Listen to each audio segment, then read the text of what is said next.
peut-être commencer au niveau personnel. Moi, comme croyant à l'Église, j'avais une façon de lire et de travailler les textes bibliques. Oui, oui, même comme catholique, je travaillais les textes bibliques. Et quand je suis arrivé à l'université, j'ai eu au bac ce qu'on appelle un choc théologique, où on m'invitait à lire la Bible avec un regard critique qui était très différent de ce que j'avais auparavant. Et en particulier, on m'invitait à avoir un regard historique sur les textes, où le sens du texte, c'était qu'est-ce que l'auteur aurait voulu, ou la première version de ce texte-là, dans son contexte, qu'est-ce que ça voulait dire. Et c'était très déconnecté avec ma façon de vivre la parole en communauté chrétienne. Et ça, c'est au début de mes études. Mais avec le temps, j'ai vu que même au niveau critique, académique, il y a plusieurs façons de travailler les textes et qu'il y a des façons d'harmoniser tout ça. Et en particulier, quand on porte une attention au lecteur, moi, j'y ai trouvé quelque chose qui peut arriver en connexion avec les façons de travailler les textes en communauté chrétienne, en contexte chrétien. Mais bon, on y reviendra peut-être à la fin dans les questions. Commençons par le début. Je vais faire un share screen. Mais comme je disais tout à l'heure, s'il y a quelque chose qui est que... n'hésitez pas à m'interpeller, c'est plus agréable quand on est en discussion. Mais bon, je sais que c'est enregistré, donc c'est peut-être moins propice à ça, mais quand même, essayons de s'amuser un peu, malgré tout. Bon, donc, en anglais, c'est Reader Response Criticism, qui ont traduit habituellement par analyse de la réponse du lecteur, mais de façon plus... C'est une nébuleuse. Il n'y a pas une façon de faire ça. C'est de s'intéresser surtout à l'acte interprétatif de lecture. Qu'est-ce qui se passe quand quelqu'un lit un texte? Donc, on va plonger là-dedans. Une petite citation. Je vous la lis en anglais puisqu'elle est en anglais. Given that we are therefore engaged in reading texts and readings of text, des interprétations de texte, it is perhaps strange how little focus is given to the activity of reading.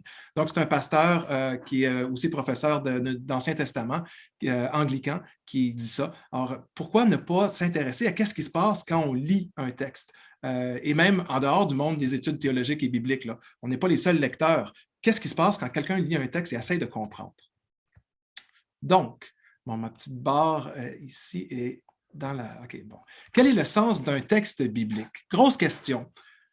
Si je vous demande, vous, personnellement, où est-ce que vous cherchez pour trouver le sens du texte? C'est quoi votre réflexe? Hein, est-ce que... J'ai quelques possibilités qui devraient apparaître ici quand je clique. Est-ce que êtes-vous théologique, là, où vous cherchez l'intention de Dieu qui se révèle par ce texte-là? Est-ce que c'est ça l'objectif? Est-ce que l'objectif, ou votre façon de trouver le sens du texte, c'est de chercher l'intention de l'auteur, comme je disais, de remettre dans le contexte historique? Est-ce que c'est de prendre le texte comme tel, indépendamment qu'il l'a produit, et de voir la structure de ce texte-là, comment il y a un sens qui peut se dégager de cette structure? Ou comment, si c'est un récit, comment la narration est faite pour dégager un message, ou bon, est-ce que c'est la structure du texte qui vous intéresse? Ou est-ce que c'est les interprétations qui font autorité, qui ont fait autorité dans l'histoire? Alors, par exemple, Saint-Augustin, Luther, etc., des grandes pointures qui ont lu le texte avant nous, puis on se dit, bon, ben, pourquoi pas aller voir qu'est-ce que d'autres ont dit sur ce texte-là, et que c'est là qu'on trouverait le sens du texte. Ou encore, ouais, ben c'est ça. Ou encore, là, on va avoir un autre élément, c'est de voir qu'est-ce qui arrive quand déjà, avec les interprétations de différents auteurs, c'est déjà quelque chose, mais qu'est-ce qui arrive si on va chercher ailleurs? Une chose est sûre, que ce soit quand vous allez voir un film ou quand vous lisez un livre ou même quand on parle après une messe ou après un culte de l'homélie qui a été donnée et de voir qu'est-ce que tu en comprends, puis de voir, ben, coudonc, je ne suis pas d'accord avec ce qui a été présenté. Moi, je lis ce texte-là différemment de toi. C'est naturel, c'est normal. C'est un peu bizarre, à quelque part, qu'on a cette... on a en nous comme un réflexe de dire oui, il y a un sens, puis ça serait normal d'avoir une interprétation de ce verset-là. Mais pourtant, il y a toujours polysémie, il y a toujours plusieurs interprétations. Puis à quelque part, moi, je vous invite quelques moments pour essayer de comprendre pourquoi on pourrait avoir plusieurs interprétations, puis qu'est-ce que ça donne de me porter attention à ça. Donc, quel facteur pourrait mener à cette polysémie-là? Ben, il y a des facteurs personnels. Hein. Chaque lecteur, on a un sexe différent, âge, notre argent, nos origines, nos confessions religieuses, croyances, éducation. Bon, on pourrait prolonger la liste. Tout ça entre en jeu quand on lit un texte. Hein, si je lis les textes qui ont rapport à, je ne sais pas, si moi j'ai été marqué par un séjour en prison, puis que je lis dans l'Évangile de Jean que la vérité rendra libre, puis qu'il y a une vraie liberté qui est offerte par Jésus, ben, qu'est-ce que c'est que cette vraie liberté-là? Ça va résonner très différemment que pour quelqu'un qui n'a jamais eu de contraintes à ce niveau-là. Mais en tout cas, bref, les facteurs personnels, notre histoire entre en jeu quand on lit un texte. Il y a les stratégies de lecture aussi. Nous, chez les catholiques, la lecture liturgique, ben, on découpe un petit passage qu'on va lire un dimanche, puis le dimanche suivant, ben, ça va être peut-être 3 chapitres plus loin, puis dimanche suivant, 3 chapitres plus tôt, puis après ça, on va, dans le désordre, et on va faire de l'intertextualité aussi, le mettre en parallèle avec un texte de l'Ancien Testament, un psaume. Ben, cette stratégie de lecture-là oriente vers, produit quelque chose, a un effet, ce qui est très différent que si on lisait, je ne sais pas, l'Évangile de Matthieu du début à la fin. C'est une autre stratégie de lecture. Donc, la manière qu'on lit le texte amène à le comprendre différemment. Quand j'ai lu l'Évangile de Jean à 18 ans, du début à la fin pour la première fois, je me suis dit, ben, voyons donc, j'avais jamais vu l'intensité de l'intrigue qui se développe au fur et à mesure du texte, parce que je le lisais toujours par petites péricopes découpées. Donc, la façon de lire influence sur notre façon de comprendre ce texte-là. Quand on fait de l'intertextualité, puis on met tel texte en rapport à tel autre, ah ben là, on voit des liens, mais pourquoi est-ce qu'on le met à côté de ce texte-là? On aurait pu choisir un autre texte ou pas. Donc, ça a un effet. Même chose en historico-critique. Je ne sais pas si vous avez déjà eu un cours sur le Pentateuque où, par exemple, on séparait les couches yavistes, éloïstes, etc. Puis de voir, bon, ben ça a été écrit à telle époque, ça a été écrit à telle autre époque. Puis finalement, on reconstruit des textes différents où là, on va lire tous les textes qui ont rapport à la tradition sacerdotale, on les découpe, puis on les met ensemble, puis on recrée un nouveau texte. Bref, il y a toutes sortes de stratégies de lecture et ça amène à une compréhension différente. L'empathie et l'identification, ça aussi, c'est quelque chose de naturel. Quelque chose de très anodin. On regardait une vidéo YouTube chez nous tout à l'heure. Il y a un chimpanzé qui est dans une maison, puis là, tout d'un coup, qui pousse un enfant. Ma petite fille de 2 ans, elle dit « Oh non, c'est pas correct de pousser », puis elle avait une profonde empathie pour l'enfant qui a été poussé. Puis mon plus vieux, qui a 4 ans, lui, au contraire, il dit « Ouais, mais là, tu vois, après ça, on l'a mis en punition, le chimpanzé, puis il n'est pas d'accord, il n'est pas content, il n'a pas aimé ça qu'on le mette en punition. » Alors, pouf, mon plus vieux s'est identifié avec le chimpanzé, ma plus jeune s'est identifiée avec l'enfant qui a été poussé. C'est la même chose avec les textes bibliques. On en reparlera. Puis, les différentes conceptions du sens. Qu'est-ce que le sens? Hein? Est-ce que c'est un message intellectuel, cognitif qu'il faut comprendre? Est-ce que c'est quelque chose qu'on doit vivre au niveau affectif, un contact sacré avec ce texte-là? En tout cas, bref, qu'est-ce qu'on cherche et quel type de sens est derrière ça? Ça aussi, ça entre en jeu. Bref, il y a toutes sortes de facteurs qui amènent cette multiplicité interprétative. Une expérience faite par Mark Allen Powell, qui a travaillé beaucoup en narratologie et la Bible, protestant, mais je me rappelle, luthérien aux États-Unis. Mais une expérience qu'il a fait, c'est prendre 50 pasteurs ou futurs pasteurs et 50 laïcs et leur a fait lire un texte, une péricope de l'Évangile de Marc, je pense que c'est chapitre 7, sur la controverse. En fait, Jésus qui dit qu'est-ce qui rend impur ou pas impur. Puis, il a analysé les réponses de ces 100 participants-là. La question qu'il posait, c'est quel est le sens de ce texte? Puis, il a fait une deuxième expérience avec un autre texte biblique. Puis, quel est le sens de ce texte pour toi? Et il a vu qu'il y a une grande diversité de réponses, mais qu'il y a des choses qui se regroupent dans ces deux bassins-là. Chez les pasteurs, ils essayaient de trouver le sens historique dans le contexte d'origine. Ils parlaient beaucoup de ce que l'auteur voulait dire. De Marc veut dire ça, Marc. Et il a remarqué une identification, l'empathie était portée vers le personnage de Jésus. Alors que du côté des laïcs, bien, c'était plutôt qu'est-ce qui les touchait, eux, dans leur vie par rapport à ce texte-là qui amène à discuter. Puis, il n'y avait aucun des 50 laïcs qui s'est identifié à Jésus.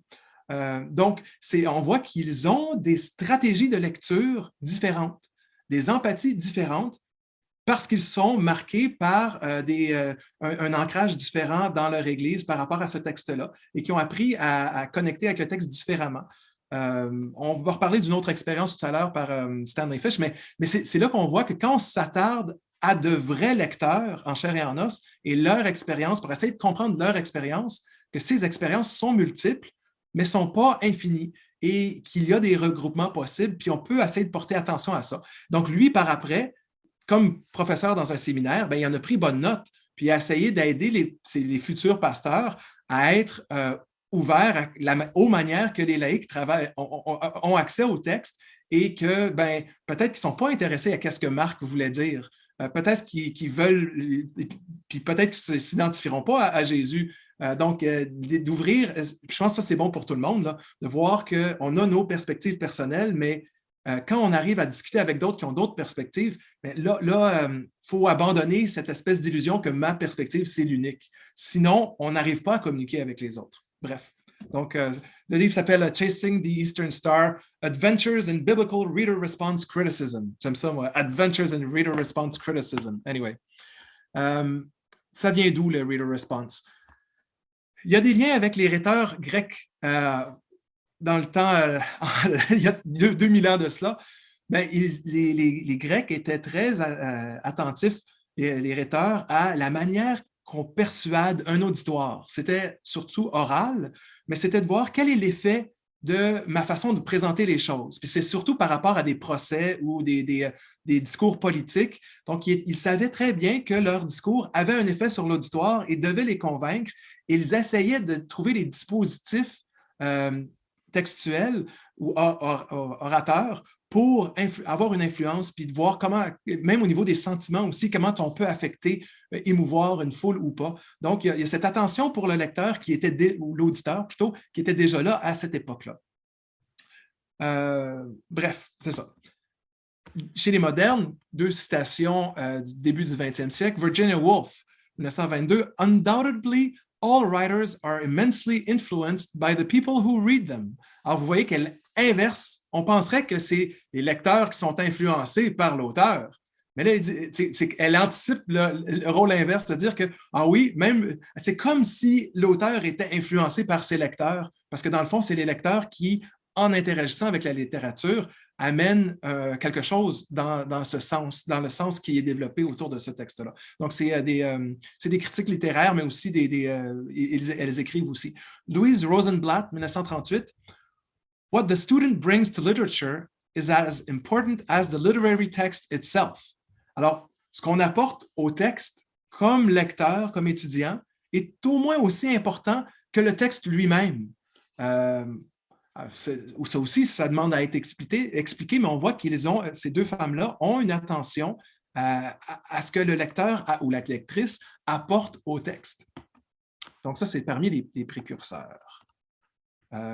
Puis, bon, sont en littérature. Stanley Fish, c'est un théoricien littéraire qui a été actif qui est encore actif, mais surtout dans les années 70, ses œuvres majeures en littérature, et qui a eu un parcours assez particulier qui l'a amené, maintenant il est professeur de droit.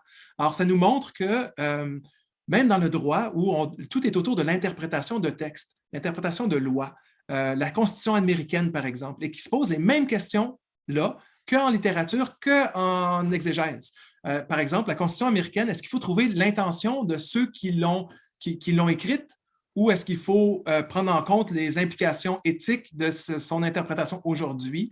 Ou en tout cas, bref, les mêmes questions qu'on peut se poser se posent là. Donc, il est rendu en droit, il fait beaucoup plus d'argent en droit qu'en littérature.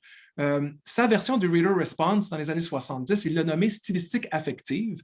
En particulier, il y a une attention pour l'aspect temporel, on va en reparler, de voir que la lecture, ce n'est pas quelque chose de statique. On lit dans le temps et tout au long de la lecture, il y a des choses qui se passent en nous. Et pour lui, donc, l'important, c'est de décrire qu'est-ce qui se passe quand on lit. Il va travailler au début de sa carrière à partir d'un lecteur informé, de voir si on était le meilleur lecteur possible pour ce texte-là, qu'est-ce qu'il nous faudrait comme outil, puis qu'est-ce que ça donnerait comme interprétation. Mais plus tard, il va amener les communautés interprétatives, donc de voir que le lecteur n'est jamais seul. D'autres nous précèdent, d'autres nous ont appris à lire, d'autres ont interprété ces mêmes textes-là et qu'on n'est jamais complètement... on a l'illusion de dire « j'interprète le texte de cette façon », mais c'est jamais, je ne le fais pas de façon indépendante. J'ai appris de ces communautés-là et ça s'exprime à travers moi. On en reviendra. Une citation. Indeed, it is interpretive communities rather than either the text or the reader that produces meaning and that are responsible for the emergence of formal features. Donc, lui, ce qui l'intéresse à cette partie-là de sa carrière, c'est les communautés interprétatives. Et il dit, l'accent, ce n'est pas le texte qui guide tout, ce n'est pas le lecteur non plus, c'est les communautés interprétatives qui ensemble, vont produire ces interprétations-là et les évaluer aussi. Puis dire, OK, ça ne fonctionne pas, ça fonctionne, puis qui vont bouger, avancer dans le temps sur les façons de comprendre les textes et de produire une interprétation qui sont là-dedans. Donc, pour lui, à ce moment-là, il n'y a plus de réponse idéale, il n'y a plus besoin de ce lecteur informé. Il y a des réponses qui sont influencées, même formées par ces communautés interprétatives qui sont constamment en dialogue. Donc, lui, c'est mon maître à penser côté Reader Response. Un de ses livres, Is there a text in this class? C'est une très bonne question où là, justement, il s'en va vers les communautés interprétatives et c'est une autre expérience avec des vrais lecteurs. Il arrivait en classe avec son cours sur la poésie du 17e, 18e siècle. Puis, sur le tableau, il y avait ces noms-là, ces mots-là. Puis, il dit à ses étudiants, bien, ça, c'est un exemple de poème religieux qu'on va travailler cette session-ci. Mais je ne vais pas vous l'expliquer. Qu'est-ce que vous en pensez? Comment vous comprenez ça? Puis là, ils se sont mis à discourir. Ils ont vu, il y a une forme. Est-ce que c'est un autel? Est-ce que c'est une croix? Déjà, dans la forme, il y a quelque chose. Puis après ça, ils ont vu, il y a des noms religieux, Jacob, l'échelle de Jacob qui relie à Dieu, les épines, thorns de Jésus, Oman, est-ce que c'est proche de Omen, genre une bonne augure, ou est-ce que c'est proche de Amen? Puis en tout cas, ils se sont mis à discuter entre eux du sens potentiel de ça, alors que tout simplement, c'était des noms d'auteurs qui avaient été laissés sur le tableau par le professeur précédent. Là. Donc, mais ils ont discuté ensemble pendant un long temps et ils ont vu qu'à quelque part, le sens se produit. Il y avait un texte dans cette classe et qui était en train de produire du sens autour de quelque chose qui, c'est pas l'auteur, c'était pas du tout le sens de l'auteur, ils voyaient qu'en leur donnant la stratégie de lecture, en disant, nous, dans notre communauté interprétative, on interprète des poèmes. Puis l'interprétation de poèmes, c'est de trouver des liens, trouver une clé de lecture, aller ailleurs avec ce qui est là. Puis les étudiants savaient très bien comment faire, puis ils ont fait du sens à partir de mots sur un tableau qui n'en avaient pas nécessairement là, comme ça. Là. Donc, c'est bref, tout ça pour dire que, comme lecteur, on amène quelque chose là-dedans. Un autre maître à penser que j'ai, c'est Robert Hurley, qui était prof à l'Université Laval, avec qui j'ai fait mon doctorat. D'ailleurs, petit conseil, faites toujours un doctorat avec quelqu'un qui prend sa retraite. Vous allez peut-être pouvoir postuler sur son poste par la suite. C'est ce qui m'est arrivé. Donc, lui, il a un intérêt pour les aspects politiques de l'interprétation. Qui décide quelle autorité passe ou passe pas? Qui évalue ces autorités-là? Comment fonctionne une communauté interprétative? Il y a une attention à la transformation des lecteurs, notamment au pouvoir transformatif, ça se dit mal en français, des évangiles, que ces textes-là sont écrits pour nous changer, pour changer le monde et qu'il ne faut pas les lire de façon statique, mais de les voir vraiment qui ont un objectif de faire avancer, faire bouger, puis il faut continuer à avancer avec ces textes-là. Et il y a une critique assez acerbe de l'objectivisme dans l'interprétation biblique. Si jamais vous voulez regarder, son livre s'appelle « La Bible du lecteur ». Théorie et pratique de la stylistique affective en études bibliques. Son chapitre 3, c'est sur comment les études bibliques, on a été obsédés par trouver un sens objectif et qu'à quelque part, ça ne fonctionne pas au niveau épistémologique, que ça ne va pas de soi de trouver un sens objectif pour un verset et qu'au contraire, il faut nécessairement passer par un rapport au sujet qui interprète et comment qu'on fait avec, qu'est-ce qu'on fait avec ça. Donc, il y a une critique intéressante là-dedans. D'autres éléments, bon, c'est ça, il y a plein d'auteurs en Reader Response. Ça, c'est Raphaël Baroni, côté français, en anglais, Meyer Sternberg, qui est un juif qui travaille les textes bibliques, vont, eux, travailler sur ce qui se passe au lecteur au niveau temporel, en soulignant la tension narrative autour du suspense, de la curiosité et de la surprise. De voir que quand on lit un texte, tout d'un coup, on devient curieux, par exemple, on nous met un mot, un nouveau mot qui est là. Par exemple, Matthieu chapitre 19, verset 28, il y a palingenesis, nouvelle genèse, puis on se dit, ben, c'est quoi ce mot-là? Ça fait référence à quoi? Alors tout d'un coup, ça stimule ma curiosité. Je vais vouloir continuer à lire ça pour voir qu'est-ce qui va arriver. Puis ben, par exemple, ben, ça dit, le verset 28 dit lorsque le Fils de l'homme viendra pour lors de la palingenesis, bon, ben, tout d'un coup, au chapitre 25, ben, le Fils de l'homme va venir siéger sur un trône. Donc, je fais un lien avec les deux, puis ça m'aide à poursuivre. Donc, il y a eu une curiosité qui a été éveillée à ce moment-là. Des fois, c'est une surprise. Tout d'un coup, comme chapitre 25, à partir du verset 31, mais Seigneur, quand est-ce que tu as été nu en prison? Je ne comprends pas, qu'est-ce qui se passe là? Y a-t-il une information qui ne m'a pas été donnée? Ou même dans les films et tout ça, tout d'un coup, on nous révèle quelque chose, puis là, bon, on recomprend autrement ce qui avait été écrit précédemment. Donc, ça nous oriente par là. Ou le suspense, ben, qu'est-ce qui va se passer? Est-ce qu'il meurt sur la croix? Est-ce que c'est fini là? Mais non, ça ne se peut pas. Et bon, on sait déjà la fin, mais c'est que le suspense est moins fort, mais quand même. Bref, tout ça pour dire que ça, c'est une attention à la temporalité, à la manière reader response. Si on était en analyse littéraire, en analyse narrative, ben, de façon classique, l'analyse narrative va parler de prolepse ou d'analepse, de voir comme des flashbacks ou des flash-forward, de voir qu'est-ce qui est présenté plus tard dans la chronologie de l'intrigue, qu'est-ce qui devrait être plus tôt puis qui est amené là pour avoir un certain effet. Mais là, ce n'est pas tant de voir au niveau de la progression chronologique de l'intrigue, mais plutôt quels effets sont ressentis par le lecteur au fur et à mesure qu'il avance dans l'œuvre. Vous voyez que ça déplace le rapport au temps et l'étude du texte. C'est un exemple de façon qu'on peut travailler un reader response. Quelques bases, des questions de base. Qu'est-ce qu'un texte? Un texte, ça ne va pas de soi. C'est pas, on pourrait en parler de façon comme un objet, des tâches sur une page. Mais ces tâches-là restent muettes s'il n'y a pas quelqu'un qui leur donne vie, un lecteur. Et cet objet-là n'a pas de sens en soi. Il faut toujours le lire, l'interpréter, et on interprète toujours à partir de la perspective dans laquelle on est inscrit, comme on le disait au départ. Donc, en Reader Response, le texte, ce n'est pas tellement un objet qu'une expérience. Et c'est ça qui est important de regarder, c'est de voir la lecture comme une expérience qui se déroule en temps réel tout au long de cette lecture-là. Donc, le sens n'est jamais quelque chose de stable. C'est pas, souvent, quand on va dire ben, le sens de la lettre de Jacques, c'est ceci, ben, c'est qu'on va avoir lu la lettre au complet, puis là, on va se dire, ben, grosso modo, une note synthèse, c'est ça. Donc, c'est le sens que j'ai construit à la fin de la lettre. J'arrive à ça, puis voilà le sens que j'ai pour ça.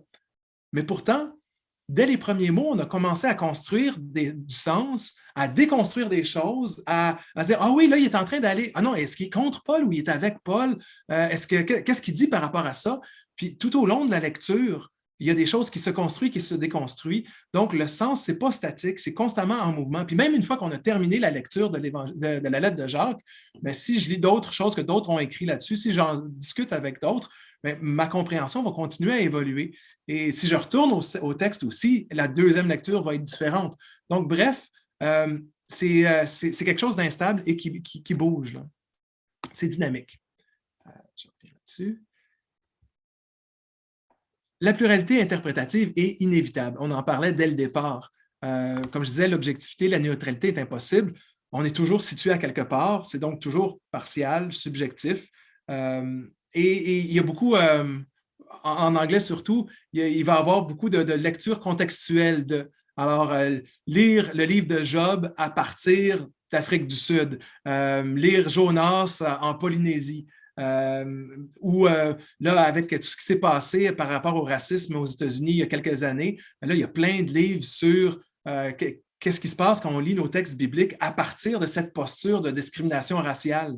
Bref, il n'y a rien de neutre. Puis, les théologiens allemands européens ou nord-américains ou whatever, qui sont dans une façon de faire exégèse classique, historico-critique ou tout ça, eux visent vraiment l'objectivité. Mais je pense qu'on n'a plus l'objectivité naïve qu'on avait peut-être au 17e, 18e siècle, où on pensait réellement pouvoir avoir le sens du texte tel que Marc l'aurait écrit à l'époque ou je ne sais pas quoi, mais plutôt notre compréhension de cela. Alors, quelqu'un qui travaille en historico-critique, qui vise une certaine objectivité, un regard historique sur ça, c'est très bien qu'il est lui-même inscrit dans une histoire et que son inscription joue sur sa façon de travailler les textes. Mais bref, en Reader Response, on est encore plus au courant de ça, c'est plus vif, c'est plus important, et on met vraiment le doigt là-dessus, et ça a aidé les autres qui travaillent dans d'autres méthodologies de porter attention à ça aussi autrement. Donc, un des passages clés, des mouvements, de shift qu'on parle en anglais, c'est passer de la recherche du sens du texte, surtout au singulier, à l'exploration des effets de la lecture. Et Stanley Fish, lui, il va passer d'une question à l'autre, de dire, au lieu de travailler « What does this text mean? » La question que Mark Allen Powell posait à ses lecteurs, hein, que veut dire ce texte-là? Au lieu de voir qu'est-ce qu'il veut dire ce texte, dire qu'est-ce qu'il fait? What does the text do? De voir que lire un texte, c'est une expérience. Comme on voyait avec Stanley Fish puis les évangiles, c'est transformateur. Il y a quelque chose qui se passe quand je lis un texte. Qu'est-ce qui se passe quand je lis le texte? Quels sont les effets de cette lecture-là? Donc, l'interprétation, ce n'est pas une quête pour démontrer quelque chose d'objectif. C'est pas, on ne prend pas notre pelle pour relire à reculons puis fouiller, trouver quelque chose d'archéologique du passé, que de voir qu'est-ce qui se passe maintenant quand on lit ce texte-là. Et à quelque part, c'est là où je vois qu'il y a des liens potentiels avec nos façons de lire les textes en communauté chrétienne, de voir que l'Esprit nous anime et que la révélation, c'est un cours sur la révélation, que la révélation, ce n'est pas juste quelque chose du passé, ce n'est pas juste l'auteur du texte qui a été inspiré, mais que cette inspiration-là se passe au contact de ce texte-là et quand il y a une expérience qui se vit encore aujourd'hui. On pourra y revenir si vous voulez. Bon. Oui, mais Seigneur, comment cela peut-il se faire? Disait Marie. Bon, quelques étapes, surtout tirées de Robert Hurley. Alors, des façons de travailler en Reader Response. Première chose, se rendre conscient de mes propres compréhensions. Quelle est mon histoire? Qu'est-ce que j'amène quand je m'assois devant mon ordinateur, devant ma Bible? Qui suis-je? Puis comment est-ce que ça peut jouer sur mon interprétation? Ralentir sa lecture. Moi, dans ma thèse, si jamais vous avez le désir un peu fou de lire ça, vous allez voir que je passe du premier mot au deuxième, puis du deuxième au troisième, puis du troisième au quatrième. Puis entre chaque mot, il y a un espace. Puis chaque mot apporte quelque chose de nouveau, puis chaque espace entre chaque mot nous amène à réfléchir sur où est-ce qu'on va maintenant, qu'est-ce qu'il y avait avant, et que c'est extrêmement lent et pénible. Mais que cette lenteur-là nous amène à revoir à quel point il y a une temporalité dans cet acte de lecture-là et que quand on passe, l'évangile de Matthieu commence par Biblos Genesea, Jésus Christou, Ius David et Ius Abraham. Alors, livre de la Genèse, mais livre de la généalogie, livre des origines, c'est quoi ce mot-là? Je ne le sais pas, Genesis, comment je l'interprète? Puis Jésus, c'est qui ce Jésus-là? Puis en quoi il est Christ? Puis en quoi il est fils de David, fils d'Abraham? Puis bon, ça va. Puis par la suite, on en comprend plus au fur et à mesure qu'on lit, mais le passage de chaque mot à chaque mot nous invite à comprendre les choses différemment. Donc, ralentir infiniment la lecture pour décrire qu'est-ce qui se passe en moi quand je lis ce texte-là. Identifier les blancs. Les blancs, ce n'est pas juste, ce texte ne parle pas de Barack Obama. Non, c'est dire, ce texte m'amène à réfléchir sur quelque chose, puis c'est comme s'il me posait une question, mais il ne me donne pas les clés, il ne me donne pas la réponse. J'ai des questions en moi en lisant ce texte-là qui n'ont pas leur réponse. Puis il faut que je trouve quelque chose quelque part pour, puis même souvent inconsciemment, je vais remplir ce blanc-là. Bon, alors, qui est ce David? Qui est ce Jésus? Qui est ce Abraham? Ben, je vais remplir et même Christ. Qu'est-ce que ça veut dire être Christ? Bref, on a un apport dans la lecture. Et il y a un théoricien littéraire, Wolfgang Iser, qui disait c'est là tout l'enjeu pour le lecteur, c'est comment est-ce qu'on remplit les blancs. C'est la façon dont un texte rend les lecteurs participatifs. pour nous garder réveillés et tout là. C'est par les Blancs que le texte fonctionne pour nous amener à réagir. Bon, et puis, Robert Hurley nous invite à évaluer les effets produits par les dispositifs textuels. Oups, il y a une métaphore. Oups, il y a quelque chose qui ne fonctionne pas. Il y a un mot que je ne comprends pas. Peu importe, il y a un lien avec un texte autre dans la Bible. Ben, bref, ces dispositifs textuels-là nous influencent, ont un effet sur nous. Quel est cet effet-là? Puis bon, comme on disait par rapport à la temporalité, ben, de suivre le jeu de projection, de conclusion, de synthèse, de jugement, de supposition, d'attente, de voir comment je suis transformé tout au long de la lecture quand je lis un texte biblique. Quel lecteur? Ah, j'entendais cette question. L'analyse de la réponse du lecteur. Mais de quel lecteur parle-t-on, Sébastien? Il y en a plusieurs. Et donc, il y en a qui vont travailler le lecteur d'origine, voir qui étaient les premiers lecteurs de l'Évangile de Matthieu, comment ils auraient compris ça, eux. Et c'est des questions valides. Mais pour moi, ça nous oriente dans une compréhension peut-être un peu trop historique pour la méthode du reader response. C'est comme si on mettait un couvercle sur la lumière. Là. Ça devient un peu crypto-historico-critique de dire, bon, dans le fond, on va travailler qu'est-ce qui se passait au premier siècle autour de ce texte-là, mais en disant, ben, les lecteurs auraient compris que, alors que jadis, on aurait tout simplement dit l'auteur aurait voulu se faire comprendre de telle façon. Donc, on change auteur pour premier lecteur, puis ça donne à peu près la même affaire. Donc, moi, je suis moins partisan de ça. Il y a l'histoire de la réception, de voir comment différents lecteurs au cours du temps, les pères de l'Église, les pères de la Réforme, ont compris ces textes jusqu'à nous. Des lecteurs théoriques, il y en a qui vont regarder le texte, puis ils vont chercher le lecteur implicite, le lecteur impliqué. Wolfgang Iser va travailler ça. La première thèse qui s'est faite en Reader Response dans les années 90, c'est Robert Fowler, travaillait sur les textes dans l'Évangile de Marc qui se répètent, les scènes de partage de pain, de miracle ou de partage du pain. Mais pourquoi il y a plusieurs scènes similaires? Au lieu de voir quelle était l'intention de l'auteur, lui, il va regarder quel est l'effet que ça a, mais sur un lecteur implicite. Donc, le lecteur construit par le texte. D'autres vont parler de lecteur modèle ou de lecteur idéal, mais de ce lecteur qui est construit par le texte, puis qui, nous, comme lecteurs réels, on essaye de prendre cette posture-là du lecteur idéal pour essayer de mieux le comprendre, le texte. Finalement, il y a le lecteur que je suis. Moi, j'aime beaucoup travailler avec lui, de dire, à quelque part, mettre carte blanche, dire, ben, moi, j'interprète le texte de telle façon, puis je suis telle personne, puis à quelque part, c'est aussi un acte un peu, c'est jamais, on ne peut pas faire exégèse sans que ça soit à quelque part autobiographique. Mais il y en a qui sont plus transparents que d'autres à ce sujet. Moi, je suis le plus transparent possible. Il va y avoir des lectures situées, dire, ben, qu'est-ce que ça serait que prendre ce texte-là à partir d'une perspective autochtone?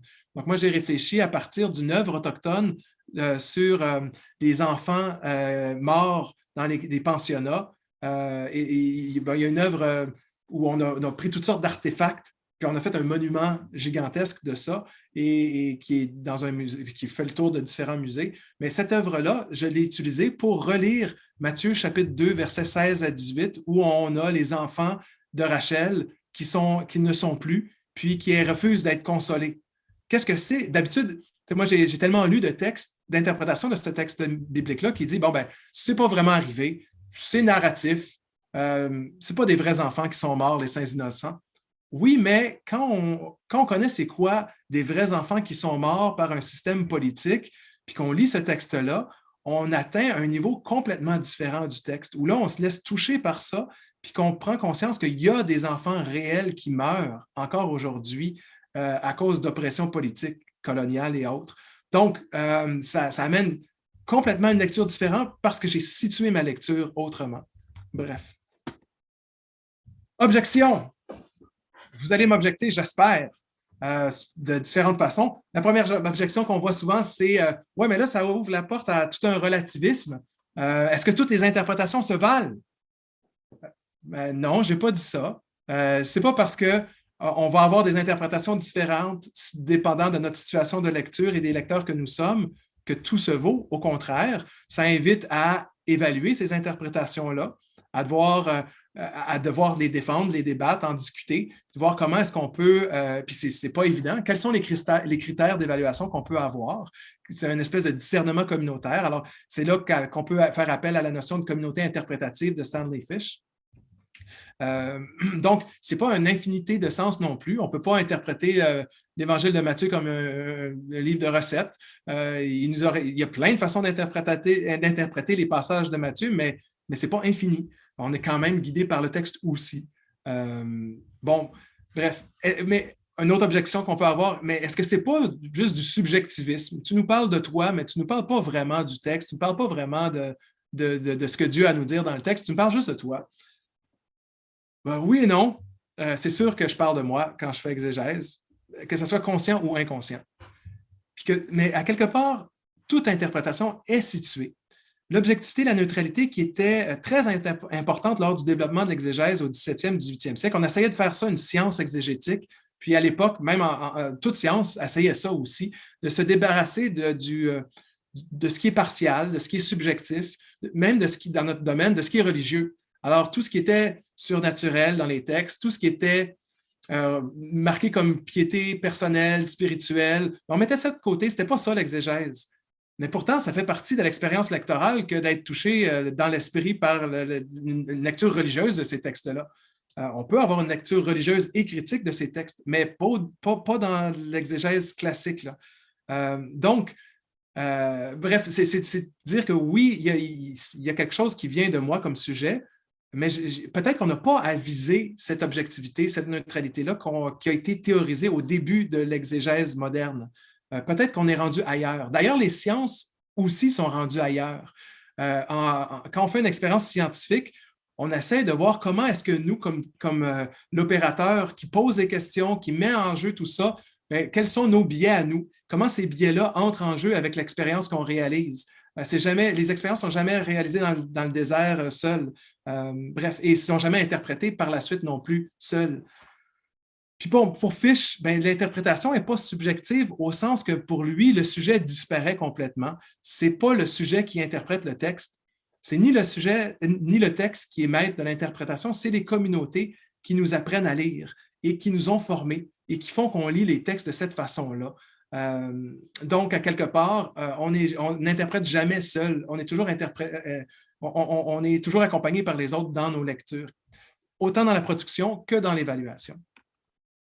Bon, on arrive à la fin. Je vais arrêter de parler tout seul. On va s'ouvrir à vos questions, mais vous pourrez regarder des exemples si vous voulez. Puis, vous pourrez regarder dans ma bibliographie ce que j'ai fait, moi. Oui, il y a ma thèse sur Matthieu 1-2, mais j'ai travaillé aussi sur des questions écologiques, sur les questions de masculinité aussi, de genre. Donc, de voir qu'est-ce que ça fait de lire un texte quand on est attentif à comment est construit les hommes ou dans ce texte-là ou autour de cette figure-là. Aussi... qu'est-ce que j'ai travaillé? Oui, bon, tu sais, Juge 19, le dernier en bas, 4 lectures d'un texte violent, tu sais, de voir qu'est-ce que ça fait si on a une lecture qui résiste au texte, qui embarque avec l'idéologie du texte. En tout cas, bref, et ce que je vois, c'est qu'il y a une grande ouverture pour ce genre de lecture-là. Si dans certains cercles, c'est encore quelque chose de novateur, dans d'autres, au contraire, sont très friands de ça et c'est ça, il y a de la place. S'il y a d'autres joueurs qui veulent venir dans mon équipe et commencer à travailler sur ces questions, on a plusieurs avenues de publication qui sont ouvertes. Bref.